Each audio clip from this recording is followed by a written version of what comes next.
What's up, man? It's your boy Young Dell. Welcome back to another episode of the VSOP podcast. Who am I here with tonight? It's your boy Mo, aka Mr. Scrubber Dub himself. Check me out on Instagram, SDD_auto for all your auto detailing needs. Facebook, Scrubber Dub Auto Solutions. I'm running some winter specials right now, so you might want to act fast. While supplies last. And real quick, by the time y'all see this, it's gonna be 2020. So hope everybody have a happy New Year's. Y'all be safe. No violence. Let's everybody be safe. Let's all come to the New Year together. But our special guest for the night, introduce yourself. Hello, my name is Danya Parker. Hey, Miss Parker. Real quick, Miss Parker, tell everybody who you are and why we have you on every year, twice a year, most of the time. Yeah, usually it's twice a year. This time I'm on here for a totally different reason. I branched out on my own. I'm a mental health advocate and motivational speaker. So I'm basically here to talk about my new adventure, my new foundation that I've started in honor of my brother.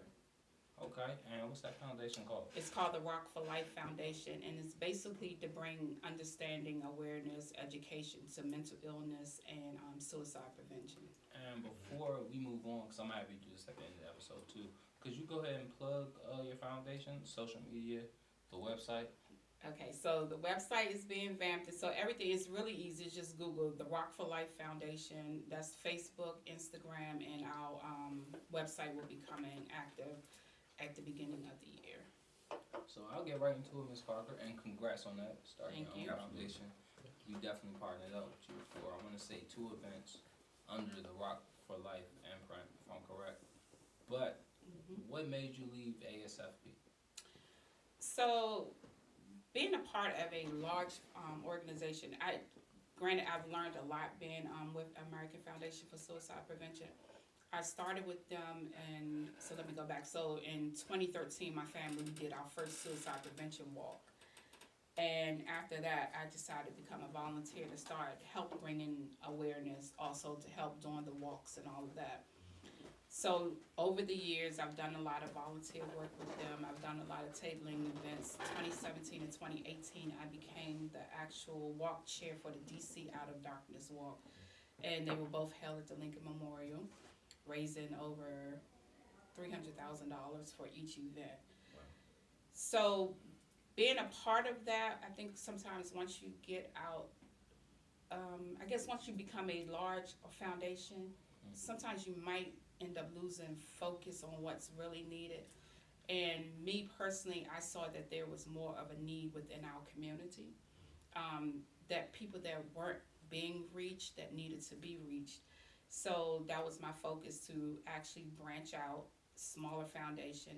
We go out, we're actually in the community with the homeless,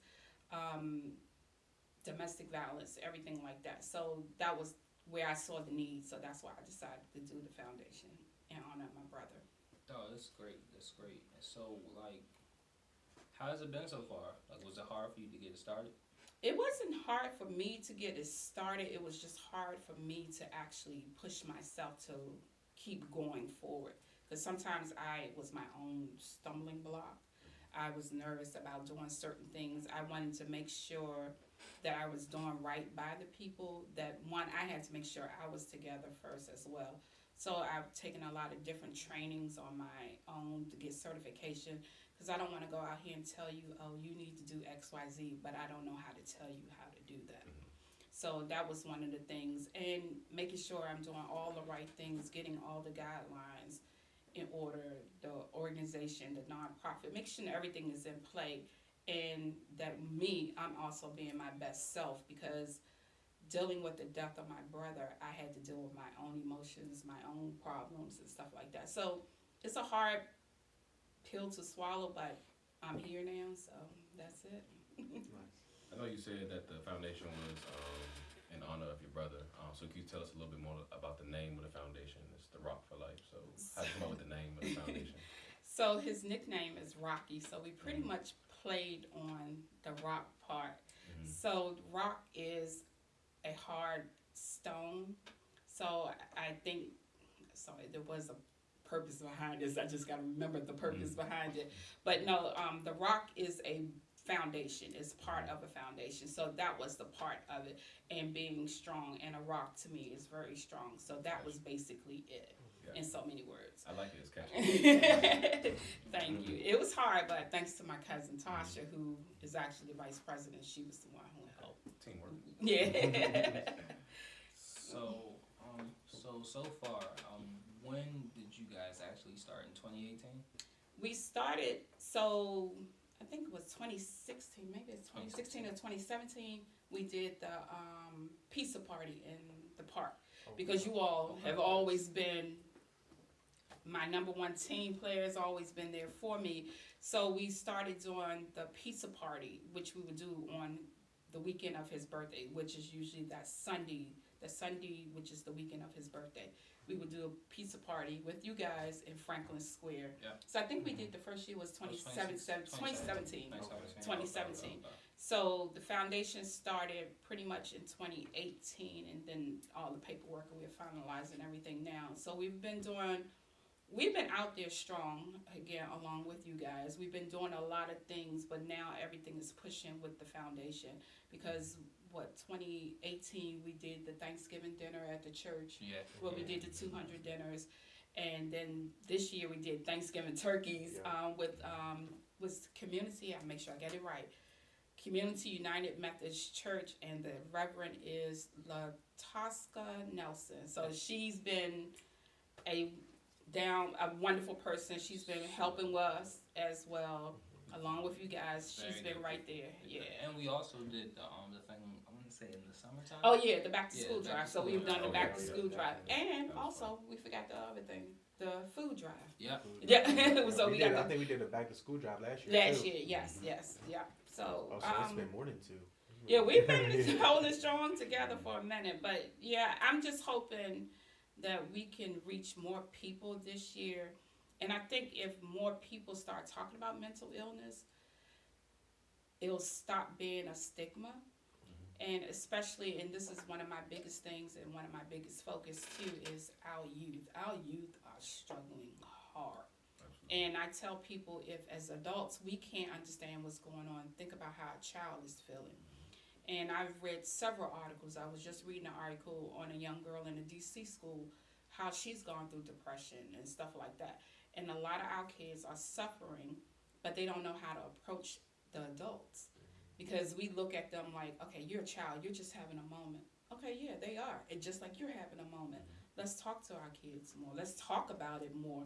Stop being afraid to talk about it. Right. And some of these people might have had these mental illnesses as a child and then just didn't pick up or wasn't diagnosed or didn't realize it, and then it carried forth to adulthood, and then now they're just, struggling with it or whatever the case may be. So.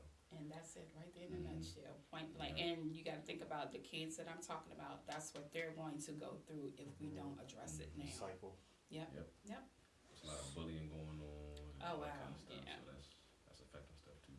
So, Ms. Parker, I guess just for us and for the audience, what would you recommend be the best, I guess, like way to approach your child? You have a friend or your relative. What would be the best way to approach them and see what's going on? Like, I understand, like you say, you always ask everybody, "Are you okay?" or check on a person's well-being, but some people don't open up.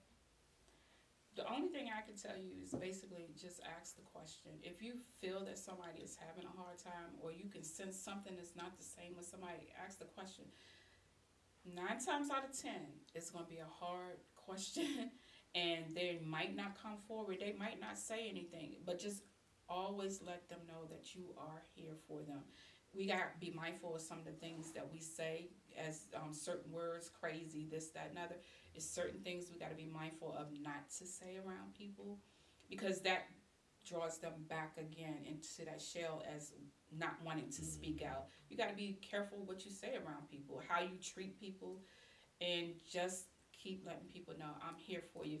A lot of times ask, do you want me to go to the doctor with you? We can do this. We can do it together. We can do it as a family. That's it. You'll have a lot of pushbacks. Some people might not want to go. And usually the ones that know that they need help are the ones that really don't want to go. They're probably scared. They're scared, yeah. And another thing is, too, in that society, you have so many people out here in professions. You wouldn't believe how many therapists actually have therapists. So it's okay to go see a therapist. You have people that's in the medical field, you have people with security clearance, you have people in law enforcement that are afraid to seek help because they're afraid of what's going to happen on the opposite end. And that's something that needs to stop, that people should not be afraid to seek help. So, back towards your organization. How has the reception been so far? So far, it's been good. It's like a give and take because it's still a hard topic. You'll see more people reach out when it comes to cancer, diabetes, domestic violence, or something like that. But it's still a stigma. Nobody wants to talk about it. And I hate to say it this way, there is someone in everybody's family that's dealing with a mental illness. Absolutely. Point blank, period. Probably And more people dealing with mental illness than any other chronic Amen. disease. there you go. To be honest, There you go. Exactly. And I'm glad you mentioned that it is a disease, and that's something that we need to focus on. It's an illness, just like everything else. And once we get away from that part, that stigma, it might be able to help more. It seems like it's getting better, but we still have a long way to go. We still have a long way to go. So I know you said, Ms. Parker, you also are in the motivational speaking realm. So where do you speak at? Schools or? So my goal is to get out there more into schools. I've been to a lot of different events where I've spoken at churches or women's teas. So each event that I speak at, it gears something totally different on. But the topic, it basically is the same, but certain things I might say in a group of women that I won't say within a group of men. Okay. So, but I'm not afraid, no longer afraid to tell my story. I have to tell my truth. In order for me to sit here in front of anybody, I have to tell what I've gone through. So you can see that there is hope, there is help, because after my brother's death, so I was going through my own issues in high school, after I had my sons, and then once my brother passed away, that really took me down. So a lot of people think PTSD, they only focus that on military. Any and every one of us in society can have one of those traumatic experiences. So anything, it could be a death in the family or anything that can put you to that point. So after his death, I finally hit rock bottom. So I eventually had to pull myself up. Each day is a struggle, each day is a process. But in order for me to sit here in front of any and everybody, I have to tell my truth. I had to tell my struggles. So here I am. Can you talk about some of those things that helped lift you up? Because I guess some people want to get better.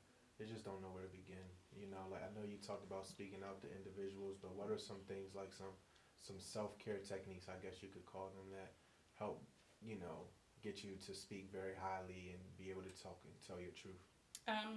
One first thing is what you just said was self-care. I had to stop thinking about putting everybody else before I put myself first. So that was one of the things I had, and I had to learn how to say no, because I'm a people pleaser, and I was always pleasing others, and I wasn't pleasing myself, and it wasn't healthy for me. Being in toxic relationships are not healthy at all. That makes it even worse. So it could be, I don't care what type of relationship it is. If it's toxic and it's driving you crazy, get out. Point blank, period. I don't care who it is. That was one of the things, and my main focus was I had to think about me. Because I'm not, and I say this now, because I did not give my sons the best me that I could be, because I was dealing with my own issues, and I didn't focus on that. So me not focusing on me didn't give them the best mother that I could be. So that's one of the biggest things. So I can't be the best version and tell you how to do anything if I'm not focusing on me. So I learned how to just stay away. If I don't want to go out, I don't go out. If I need time for me, I do that. One of my things is every week, every Saturday, I get my hair done. Every 2 weeks. Yes, exactly. Every 2 weeks, I get my nails and toes done. That's something for me, to pamper me. I read motivational books. I do quotes. And if people follow me on Facebook, they know I post a lot of quotes. A lot of those quotes that I'm posting is something that I'm feeling at that moment. So if I'm feeling it, 9 times out of 10, somebody else is feeling it as well. And I get a lot of inbox messages. I might not think anybody's looking, but actually someone is looking. So if I could just help one person, my job is good. So. Who would you say like your target audience is, or who is your favorite audience to speak to? Like, is it women, men, children, or people that have been through certain types of situations that you can more relate to? Oh, that's a very good question. But you know what? I really don't think I have a favorite. I think it's everybody. It could, because one little part of whatever I've gone through, it might affect somebody else in that room, and it might affect them totally different. So I really don't have a favorite, but maybe I do. So it would be the kids, because I think the kids are the ones that people are not focusing on the most. Actually, it's kids and the seniors, because a lot of seniors are suffering as well. So, and a lot of people don't realize that. So maybe let's go back. I do have favorites, the kids and the seniors. Okay. It's the people that's in the middle that drive me crazy. Right. The kids and the seniors I love. It's the ones that's in the middle that drive me crazy at times. And actually, the ones in the middle are the ones that are most difficult, because we are so judgmental, more than we realize it. We are extremely judgmental. People will write you off as crazy in a heartbeat and not think twice about it, you know. So. Yep. So, Ms. Parker, what's on the horizon for 2020? 2020 is to really get out there. I'm trying to do our own walk, hopefully in August, and my goal is to have it at Rosaryville Park. So that's we're looking at August the 15th. So I'm focusing on that, and then I'm also focusing on doing a banquet in October. And the banquet is actually to thank people that have been in my corner from day one, who help bring awareness to mental illness, who's out there in the community that's focusing on a lot of different things. So I have several friends that are out there, Ashley Burton, Lisa Gilman, Aisha Montgomery. They're out there in the community doing their own little, and VSOP, my favorite. They're out there, they're out there doing their own little things to bring awareness. People might not pay attention, but they're out there doing it. And they're the ones, because we don't have that big media platform, we are not stars and stuff like that, that people will come and stand behind you quicker, but they're out there doing it, and they need to be noticed. So. Yeah, that's great. So, Ms. Parker, I wanted to ask you, like, what made you?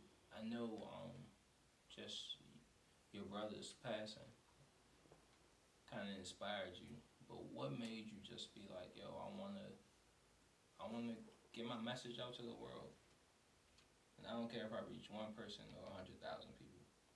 That was basically it, to get my message out there, because I know I suffered for 17 years because I felt that, one, nobody understood what I was going through or how I was feeling. So if I was feeling that way, of course, maybe there's somebody else out there that might be feeling that way. So I said, okay, I'm going to just take this chance, and thanks to my brother, and I hate to say it that way, I'm out here. This is not something I thought I would be doing. And my family has been a big push, and I didn't realize that I have been a big push to my family as well, because my mom, she never talked about my brother's death. So this is her outlet. It helps her, and this is a healing process for my entire family. All of us are healing, because we were a very close family, and for that to happen, and especially in the Black culture, we don't talk about it. I've heard about suicide, and you always thought, okay, I was always taught that was a white person's disease or something like that. So for it to happen to us, I didn't understand it, knew the word, didn't want to understand it, had no thoughts of understanding it, and never thought it would happen to my family. So I don't want any other family to have to deal with anything like this. So to lose someone to suicide is a hole you'll never repair. We're all going to deal with death, but for a loved one to be here and not be happy and want to leave, that's a hard pill to swallow. So, Ms. Parker, what? It's a lot of different. We know a couple of other different people in the community. Working not the same, working towards a similar goal. Like, are you open to like collaborations and things of that sort? Yes, that's one thing. Like with the church, Community United Methodist Church, because they feed the people in their community every Saturday. They open their church up every Saturday, so they feed people every Saturday. So that's what I'm looking for, and like working with you guys, you all. If I ask y'all right there, and there's other people out here in the community. We have the one, I think there's a gentleman that does things with socks. A lot of people don't realize homeless people. That's the only thing they really ask. So gloves and socks and hats. Socks is the hardest thing for them to get, and things like that, yes, I'll do anything to help. So, yeah. Got any more questions, family? Nope. I think we covered everything, man. Thanks for coming on, Ms. Parker. I appreciate y'all for always having me. Oh, what's the real quick? What's the next event? The next, I don't know. That's what I'm working on. No, I'm just trying to get everything else in play and just working. Whatever hits me at the moment, that's when I do something. So I'm really trying to do another community day, feeding the homeless, just going to a shelter somewhere, feeding the people, just something like that. So just working on something. And real quick, as always, Ms. Parker, it was a pleasure having you on. And real quick, before we sign out, please plug yourself one more time. Let everybody know where they can find you at and your foundation. Okay, so the foundation is the Rock for Life Foundation, Instagram and on Facebook. Website is to follow soon, and everything is the Rock for Life Foundation. My phone number is 240-719-1644. Willing to speak anywhere. Email address is rockforlife@yahoo.com. Man, I don't say that. You can get some old dirt. I'm old. Old creeps trying to hit you up. That's not my personal phone number. That's my business one, so they can do whatever they want. Thank you so much, Ms. Parker. It's always dope to have you on, and I know regardless if one person watches or 100, somebody appreciates this. We definitely do. It's dope, man. We're looking forward to working with you again in 2020. But y'all stay solid, and we out. Thank you. Nice.